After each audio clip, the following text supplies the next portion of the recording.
আসসালামু আলাইকুম। হাতে বাংলাদেশের নোট, এটা হচ্ছে 1000, মানে বাংলাদেশি টাকা 1000 টাকা। দেখি এখানে কি পাওয়া যায় 1000 টাকায়। আমি ভাবছিলাম আগে বাংলাদেশের জিনিসপত্রের প্রচুর দাম, কিন্তু নেপালে যাওয়ার পরে নেপালের মানুষের ইনকাম সম্পর্কে ধারণা তেমন একটা নাই, কিন্তু নেপালে জিনিসপত্রের যে দাম, তখন আমি মনে করছি না ভাই, বাংলাদেশে মনে হয় দাম কম আছে। তো এখন বাংলাদেশে এসে দেখি বাংলাদেশের জিনিসপত্রের দাম কেমন। আসসালামু আলাইকুম। ব্যবসা বাণিজ্য কেমন চলতেছে? আচ্ছা, এখন আলু কত করে চলতেছে? 1000 টাকা দিয়ে কি বাজার পাবো মোটামুটি?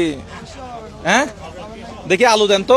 তো এই সরকার পরিবর্তন তো হয়ে গেছে, এখন জিনিসপত্রের দাম কি বাড়তেছে না কমতেছে একটু বলেন। আমি তো বিদেশ থেকে আসলাম। কমতেছে বলতেছে উনি। পেঁয়াজ কত করে চলতেছে? পেঁয়াজটা একটু দেখান। এটা কি দেশি নাকি ইন্ডিয়ান? ইন্ডিয়ান। দেশিটা নাই? দেশিটা এখানে নাই। আচ্ছা, এটা কত করে চলতেছে? 90 টাকা। 1 কেজি পেঁয়াজ দেন। আমাদের অন্তর্বর্তীকালীন সরকারের মনে হয় 2 মাসের কাছাকাছি হচ্ছে মনে হয় না? পেঁয়াজের দাম বাড়ছে নাকি কমছে একটু বলবেন? কমছে। উনিও বলতেছে আলো পেঁয়াজের দামও কমছে। আগে কত ছিল? বা আগে নাকি 180 করেছিল। হ্যাঁ, 105। আচ্ছা, নেপালে 1 কেজি আলু কিনছিলাম ভাই 100 টাকা দিয়ে। নেপালে 1 কেজি আলু কিনছিলাম 100 টাকা দিয়ে। 1000 টাকা আজকে এখানে শেষ করবো আপনাদের সামনে লাইভে। দেখি এটা দিয়ে কি কি পাওয়া যায়। আমি 1 টাকাও ঘরে নিয়ে যাবো না। আর হইয়ে হয়ে ধরেছি টেঙ্গে বাসাত ন হইয়ে হত করি উগ্র না। আরে শশা হত করি চল দে 50 টিয়া। আচ্ছা, এই বলতে শশা 50 টিয়া। হতাশি রে 100 টিয়া। পেঁপে নিলাম, আলু নিলাম, পেঁয়াজ নিলাম, শশা নিলাম 1 কেজি, লেবু নিলাম 3টা। 300 টাকা শেষ হয়েছে আর কি, আরো 700 টাকা আছে। টমেটো দন না, আরে টমেটো দন না, আধা কেজি অনেক দন না। আধা কেজি হটে রাখবেন দে। আধা কেজি দন, আধা কেজি দন। এইবার হসারানো না, এত 1 কেজি দন।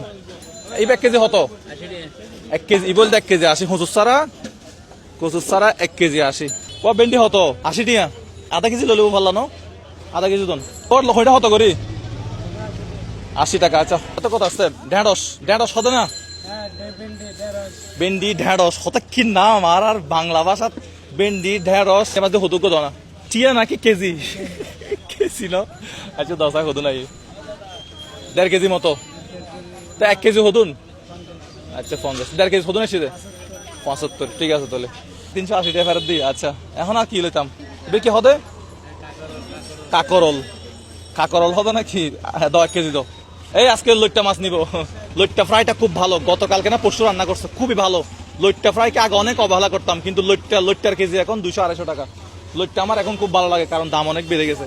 তাহলে এটা সরলা ফটেছি রে, তাহলে আর যা আছে তা আদি বাজার। এইবে কি মাছ? ইলিশ মাছ না? বড় লোকের মাছ। কেজি কত করে চলতে? কেজি 500। 1 কেজি থৌ হইবে না আনুমানিক? 4 পিস দিলে 1 কেজি হবে। কেজি 500। আর ইবে কি মাছ? একই। পোহা মাছ কত করে?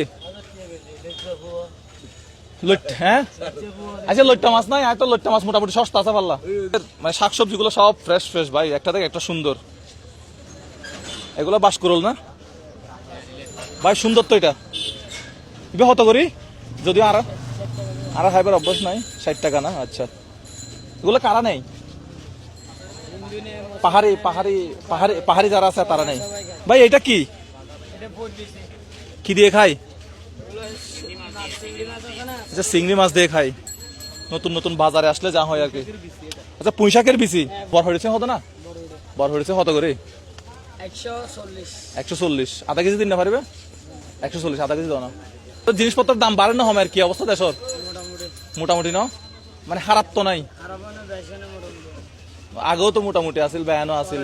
হ্যাঁ, আচ্ছা, একটা জিনিস তাহলে পরিবর্তন হয়েছে, সেটা হচ্ছে তরকারি গাড়ি থেকে পুলিশ সবচেয়ে বেশি টাকা নেই।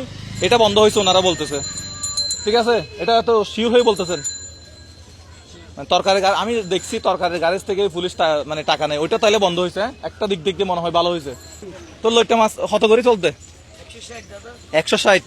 আমি গরিব মানুষ যেহেতু, মানে লইট্টা মাছ ছাড়া এখন উপায় নেই দেহের। অনার 1 কেজি তরতলা চাইলে লইট্টা মাছ দন মোটামুটি ইয়া চাই এসছি কি হলে 500 টাকার ধরে কি জাটকানে ইলিশ দিবে ইবে চাই এসছি। চাই এখন আর বাজেটের ভিতরে মোটামুটি 1 কেজি ওই যাবো ভালো। 1 কেজি হতে হবে 160। তো তাড়াতাড়ি মাফন না, দেরি দেরি দেখ না। আচ্ছা, আর ইসা মাছ কত করি? 160। তার মানে কেজি হত দে? কেজি 240। মাশাল্লাহ, 240। বেগুন নিবে কত করে চলতে? 100 টাকা। বেগুন আধা কেজি বেগুন দেন না? আধা কেজি নিলে হয়ে যাবে মনে হয়। আধা কেজি দেন। দেন দেন, আপনি দেন না, আমাকে দিতে হবে কেন? আপনি দেন, আপনি দেন।